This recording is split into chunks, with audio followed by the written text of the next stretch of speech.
కిరణ్ అందరికీ నమస్కారం. ఈరోజు ప్రజలందరికీ కూడా ఒక అప్పీల్ పెట్టడానికే నేను ఈరోజు మీడియా ముందుకు రావడం జరిగింది.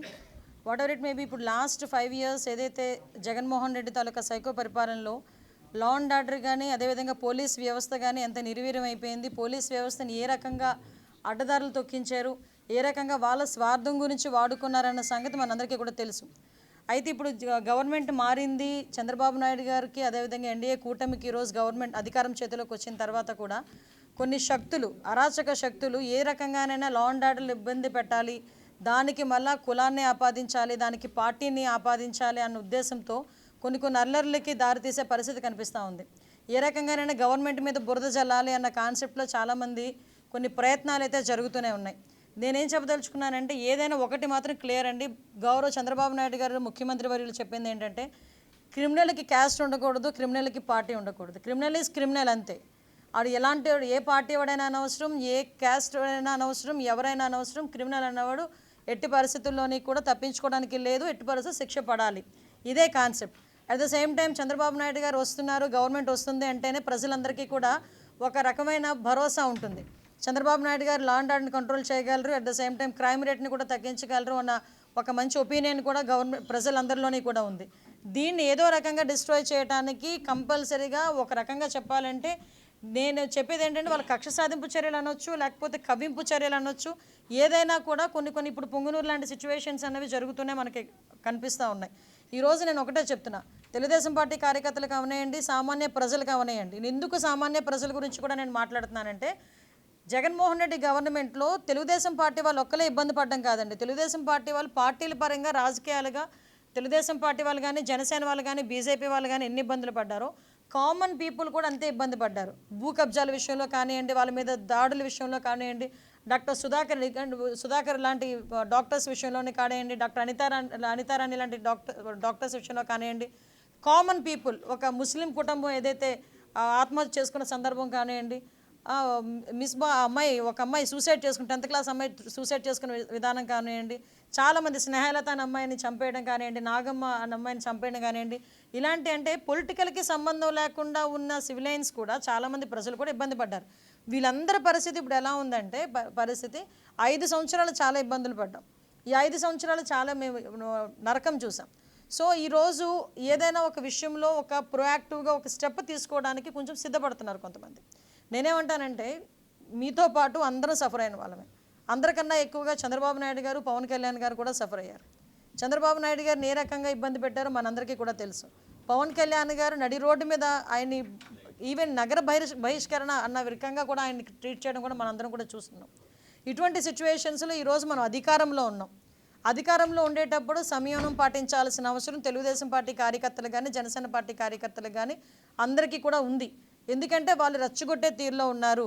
ఏ రకంగానైనా బురద జల్లే పరిస్థితిని తీసుకొస్తున్నారు. వాళ్ళు ఎంత తెలివైన వాళ్ళంటే, కోడికత్తి శ్రీను డ్రామా ఆడి ఒక్కసారి సీఎం కుర్చీలో కూర్చున్నారు, మళ్ళీ గులకరాయి డ్రామా ఆడి మళ్ళీ సీఎం కుర్చీలో కూర్చోవడానికి కూడా సిద్ధపడ్డ వ్యక్తులు వాళ్ళు. సొంత బాబాయిని చంపి తిరిగి ఆ రక్తాన్ని చంద్రబాబు నాయుడు గారికి రాయాలని చూసిన వ్యక్తులు వాళ్ళు.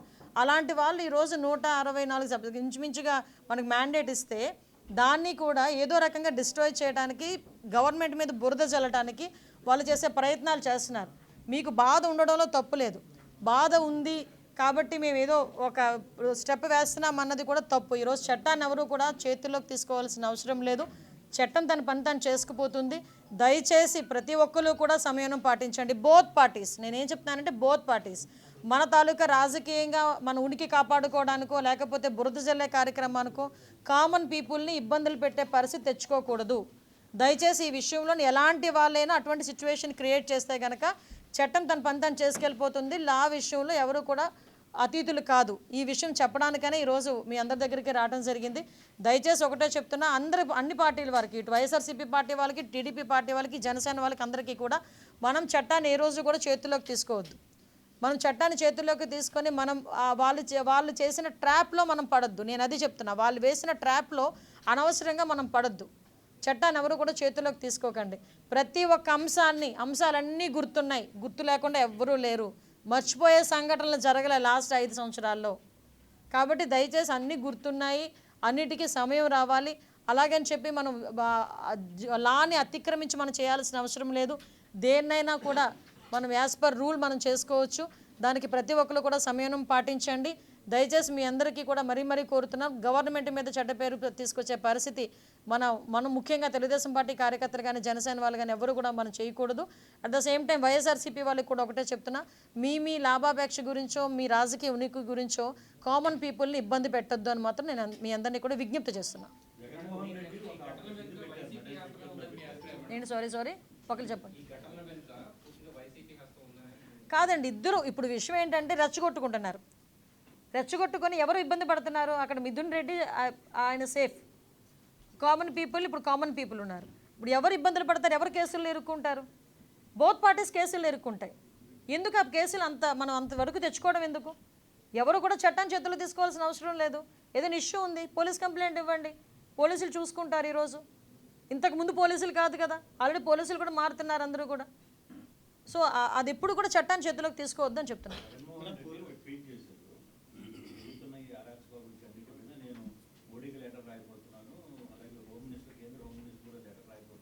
ఆ లెటర్స్ రాస్తూ కూడా ఈ 5 సంవత్సరాల్లో వాళ్ళ బాబాయ్ హత్య గురించి, సునీత గారి పోరాటం గురించి, అట్ ద సేమ్ టైం మన డాక్టర్ సుధాకర్ గారి హత్య గురించి, జడ్జి రామకృష్ణ గారి మీద అఘాయిత్యాల గురించి, ఇంకా పుస్తకాలు రాయొచ్చండి. వాటన్నిటి మీద కూడా ఒక నివేదిక ఇవ్వమనండి. నా హయాంలో ఇన్ని జరిగినాయి అని చెప్పి ఈ నివేదిక ఇవ్వమనండి. నేను కూడా హ్యాపీ ఫీల్ అవుతాను, కొంచెం మాకు కూడా భారం తగ్గిద్ది.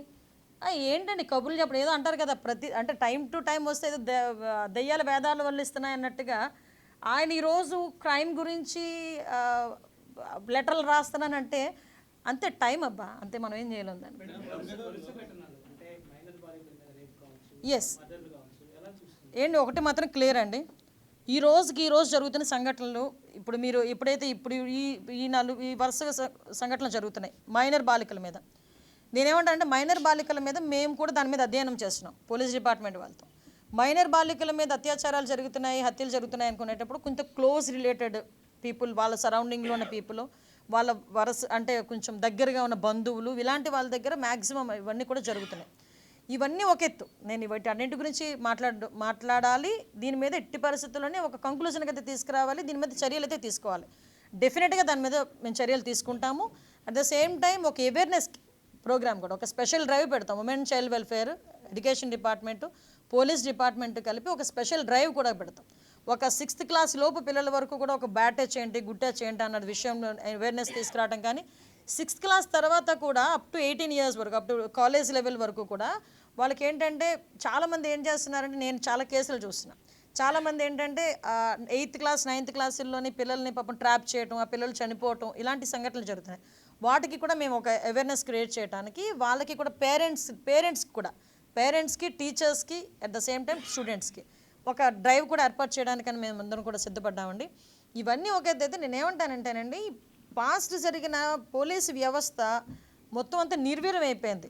మీరు నమ్ముతారా, ఒక ఫింగర్ ప్రింట్ సిస్టమ్ ఒకటి ఉండేది. ఒక క్రిమినల్ ఎక్కడైనా పట్టుబడ్డాడు అనుకోండి, వాడి కనుక ఫింగర్ ప్రింట్ ఇస్తే వాడి మీద ఎన్ని కేసులు ఉన్నాయి మొత్తం అన్ని బయటకు వచ్చేస్తాయి. వాడు ఇంతకుముందు వాడి క్రిమినల్ హిస్టరీ అంతా బయటకు వచ్చేస్తుంది. అలాంటి సిస్టమ్ మొత్తం లేదు. ఈ లాస్ట్ 5 years అది పని చేయలే, డబ్బులు ఇవ్వలేదు, అది వర్క్ చేయడం మానేసినాయి. At the same time CC cams పని చేయలేదు, సీసీ క్యామ్లు బిగించినప్పుడు డబ్బులు ఇవ్వలేదు. ఎవడు చేస్తాడు? ఈరోజు వ్యవస్థ అంతా కంప్లీట్. ఈవెన్ సెబ్ అని చెప్పి గాంజాయిని సెబ్కి ఇచ్చి ఎక్సైజ్ డిపార్ట్మెంట్ నుంచి దాన్ని పక్కకు తోసేసి, సెబ్లో కూడా దానికి సపరేట్గా కాన్సన్ట్రేషన్ లేకుండా గంజాయిని విపరీతంగా పెంచేశారు. సో ఓవరాల్గా ఏం జరుగుతుందంటే, ఏదో అంటారు కదా, లాస్ట్ వీళ్ళు వేసిన విషపు బీజాల తాలూకా దాన్ని ఏమంటారంటే అవశేషాలు అనమాట ఇప్పుడు జరుగుతున్న సిచ్యువేషన్స్ అన్నీ. ఆ వాటిని మేము కంట్రోల్ చేసుకోవాలి. డెఫినెట్గానండి, మేము హైప్ క్రియేట్ చేయడం కాదు, అధికారంలోకి వచ్చిన తర్వాత యాజ్ పర్ రూల్ మేమేమి జగన్మోహన్ రెడ్డికి మళ్ళీ ఇలా పిలిపించాలి, ఆడిని చంపి నీడిని చంపి అని మేము చెప్పలేం. మా నాయకుడు అలాంటి నాయకుడు కాదు. మా నాయకుడికి ఒక నిబద్ధత ఉంటుంది.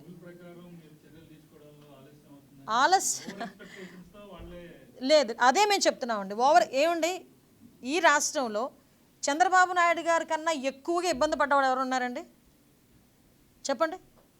చంద్రబాబు నాయుడు గారు ఉన్న స్టేచర్కి చంద్రబాబు నాయుడు గారి కన్నా ఎక్కువ ఇబ్బందులు పడ్డ వాళ్ళు ఎవరైనా ఉన్నారా? లేదు, మీరు ఒకటే, నో, నేను ఒక మాట చెప్తున్నానండి. కార్యకర్త స్థాయిలో కార్యకర్త సఫర్ అయ్యారు, ఒక ఎక్స్ఎమ్మెల్యే స్థాయిలో నేను సఫర్ అయ్యాను, ఎమ్మెల్యేల స్థాయిలో కొంతమంది ఎమ్మెల్యేలు సఫర్ అయ్యారు. అందరికీ మించి 14 సంవత్సరాలు ముఖ్యమంత్రి చేసి ఇంకో 15 సంవత్సరాలు అపోజిషన్ పార్టీ లీడర్ చేసిన చంద్రబాబు నాయుడు గారే 53 రోజులు సఫర్ అయ్యారు ఏమీ లేకుండా. నో సార్, దేనికైనా టైం రావాలండి. ఇప్పుడు నేను ఏమైనా చెయ్యాలనుకుంటే నేను లాఠీ పట్టుకుని తిరగాల, నేను ఏమైనా చెప్పండి, ఇలా గన్ పట్టుకుని తిరగాల? నేను ఏమైనా చెయ్యాలి అంటే నమ్మకం అన్నది దాన్ని ఏమంటారంటే ఒక సమయపాలనలో కంపల్సరీ నమ్మకం వస్తుంది. అసలు మీకు ఇంకో విషయం చెప్తున్నా, చంద్రబాబు నాయుడు గారు ఛార్జ్ తీసుకున్నారంటేనే ఒక 50% నమ్మకం వచ్చినట్టే. మిగతా 50% మేము చేసే యాక్షన్ మీద కానీ వాటి నుంచి వచ్చే రియాక్షన్ మీద కానీ ఉంటుంది. కానీ ఈ రోజున్న సిచ్యువేషన్స్ మేము చెప్తున్నాం, అప్పుడు చంద్రబాబు నాయుడు గారు ఏం చెప్పారు, లోకేష్ గారు ఏం చెప్పారు, వాటన్నిటి మీద మేము స్టాండ్ అయ్యే ఉన్నాం. ఎవరిని కూడా చట్టపరంగా వాళ్ళందరినీ కూడా మేము చూసుకుంటాం, వాళ్ళందరి సంగతి మేము చూసుకుంటాం. కానీ ఏ కార్యకర్త కానీ ఎవరు కూడా చట్టాన్ని తన చేతిలోకి తీసుకోవద్దు, దాని సమయం పాటించండి. దీనివల్ల పార్టీ నష్టపోతుంది, ప్రభుత్వం మీద చెడ్డ పేరు వస్తుంది. దానికి మీరందరూ కూడా మాకు సహకరించండి, అవే మేము చెప్తున్నాం.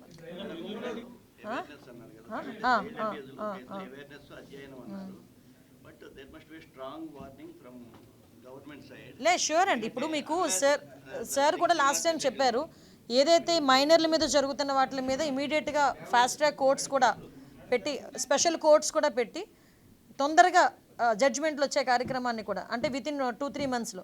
ఏమంటే నేను ఒకటే చెప్తున్నా, ఓకే చేసేవాడికి ఏదంటారు కదా, కాసిన చెట్టుకే దెబ్బలు తగులుతుంది, దాని గురించి మేమేం పట్టించుకోం. కానీ ఇంతకు ముందు దిశ చట్టం అని 4 సంవత్సరాలు ఆడుకున్నారండి. ఏదండి ఆ చట్టం? దిశ యాప్ అని చెప్పి మగాళ్ళ చేత కూడా దిశ యాప్ని ఏమో డౌన్లోడ్ చేయించారు.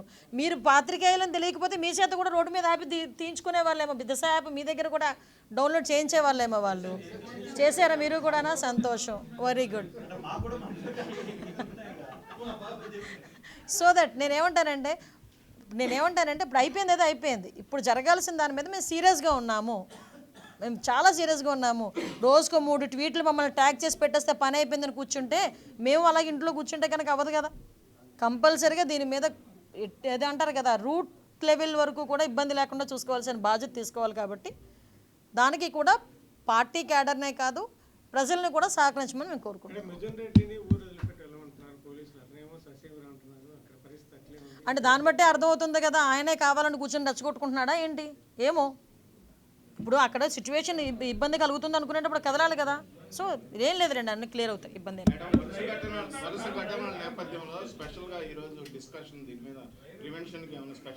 ఏం లేదండి. అసలు యాక్చువల్గా ఈరోజు మీకు అందరికీ తెలుసు, ఒక వైట్ పేపర్ రిలీజ్ అనుకున్నా, మీది అసెంబ్లీలో తీసుకుంటాం. ఎందుకంటే చాలా సీరియస్ ఇష్యూ.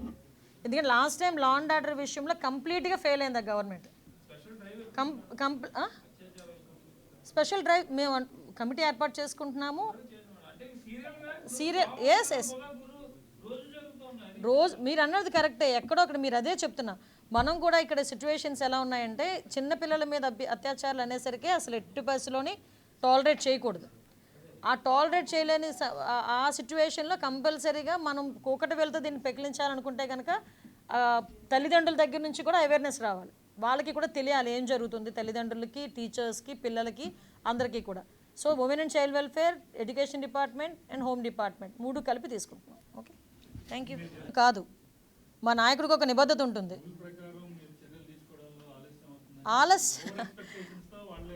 లేదు, అదే మేము చెప్తున్నామండి. ఏమండి, ఈ రాష్ట్రంలో చంద్రబాబు నాయుడు గారి కన్నా ఎక్కువగా ఇబ్బంది పడ్డవాడు ఎవరు ఉన్నారండి చెప్పండి? చంద్రబాబు నాయుడు గారు ఉన్న స్టేచర్కి చంద్రబాబు నాయుడు గారి కన్నా ఎక్కువ ఇబ్బందులు పడ్డ వాళ్ళు ఎవరైనా ఉన్నారా? లేదు, మీరు ఒకటే, నో, నేను ఒక మాట చెప్తున్నానండి. కార్యకర్త స్థాయిలో కార్యకర్త సఫర్ అయ్యారు, ఒక ఎక్స్ఎమ్మెల్యే స్థాయిలో నేను సఫర్ అయ్యాను, ఎమ్మెల్యేల స్థాయిలో కొంతమంది ఎమ్మెల్యేలు సఫర్ అయ్యారు. అందరికీ మించి 14 సంవత్సరాలు ముఖ్యమంత్రి చేసి ఇంకో 15 సంవత్సరాలు అపోజిషన్ పార్టీ లీడర్ చేసిన చంద్రబాబు నాయుడు గారే 53 రోజులు సఫర్ అయ్యారు ఏమీ లేకుండా. నో సార్, దేనికైనా టైం రావాలండి. ఇప్పుడు నేను ఏమైనా చెయ్యాలనుకుంటే నేను లాఠీ పట్టుకుని తిరగాల, నేను ఏమైనా చెప్పండి, ఇలా గన్ పట్టుకుని తిరగాల? నేను ఏమైనా చెయ్యాలి అంటే నమ్మకం అన్నది దాన్ని ఏమంటారంటే ఒక సమయపాలనలో కంపల్సరీ నమ్మకం వస్తుంది. అసలు మీకు ఇంకో విషయం చెప్తున్నా, చంద్రబాబు నాయుడు గారు ఛార్జ్ తీసుకున్నారంటేనే ఒక 50% నమ్మకం వచ్చినట్టే. మిగతా 50% మేము చేసే యాక్షన్ మీద కానీ వాటి నుంచి వచ్చే రియాక్షన్ మీద కానీ ఉంటుంది. కానీ ఈ రోజున్న సిచ్యువేషన్స్ మేము చెప్తున్నాం, అప్పుడు చంద్రబాబు నాయుడు గారు ఏం చెప్పారు, లోకేష్ గారు ఏం చెప్పారు, వాటన్నిటి మీద మేము స్టాండ్ అయ్యే ఉన్నాం.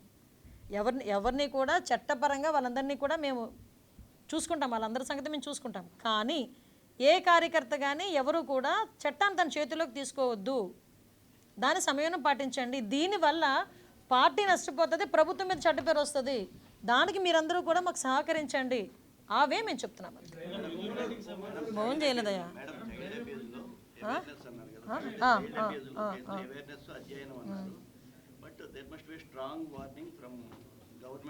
లే షూర్ అండి. ఇప్పుడు మీకు సార్ కూడా లాస్ట్ టైం చెప్పారు, ఏదైతే మైనర్ల మీద జరుగుతున్న వాటి మీద ఇమీడియట్గా ఫాస్ట్ ట్రాక్ కోర్ట్స్ కూడా పెట్టి, స్పెషల్ కోర్ట్స్ కూడా పెట్టి తొందరగా జడ్జిమెంట్లు వచ్చే కార్యక్రమాన్ని కూడా, అంటే వితిన్ 2-3 మంత్స్లో. ఏమంటే నేను ఒకటే చెప్తున్నా, ఓకే చేసేవాడికి ఏదంటారు కదా, కాసిన చెట్టుకే దెబ్బలు తగులుతుంది, దాని గురించి మేమేం పట్టించుకోం. కానీ ఇంతకు ముందు దిశ చట్టం అని 4 సంవత్సరాలు ఆడుకున్నారండి. ఏదండి ఆ చట్టం? దిశ యాప్ అని చెప్పి మగాళ్ళ చేత కూడా దిశ యాప్నేమో డౌన్లోడ్ చేయించారు. మీరు పాత్రికేయులను తెలియకపోతే మీ చేత కూడా రోడ్డు మీద యాప్ తీయించుకునే వాళ్ళేమో, దిశ యాప్ మీ దగ్గర కూడా డౌన్లోడ్ చేయించే వాళ్ళేమో. వాళ్ళు చేశారా మీరు కూడానా? సంతోషం, వెరీ గుడ్. సో దట్ నేనేమంటానంటే ఇప్పుడు అయిపోయింది, ఏదో అయిపోయింది. ఇప్పుడు జరగాల్సిన దాని మీద మేము సీరియస్గా ఉన్నాము, మేము చాలా సీరియస్గా ఉన్నాము. రోజుకో 3 ట్వీట్లు మమ్మల్ని ట్యాగ్ చేసి పెట్టేస్తే పని అయిపోయిందని కూర్చుంటే, మేము అలాగే ఇంట్లో కూర్చుంటే కనుక అవ్వదు కదా. కంపల్సరీగా దీని మీద ఏదో అంటారు కదా, రూట్ లెవెల్ వరకు కూడా ఇబ్బంది లేకుండా చూసుకోవాల్సిన బాధ్యత తీసుకోవాలి. కాబట్టి దానికి కూడా పార్టీ క్యాడర్నే కాదు, ప్రజల్ని కూడా సహకరించమని మేము కోరుకుంటున్నాం. అంటే దాన్ని బట్టే అర్థమవుతుంది కదా, ఆయనే కావాలని కూర్చొని రెచ్చగొట్టుకుంటున్నాడా ఏంటి ఏమో. ఇప్పుడు అక్కడ సిచ్యువేషన్ ఇబ్బంది కలుగుతుంది అనుకునేటప్పుడు కదలాలి కదా. సో ఏం లేదు రండి, అన్ని క్లియర్ అవుతాయి, ఇబ్బంది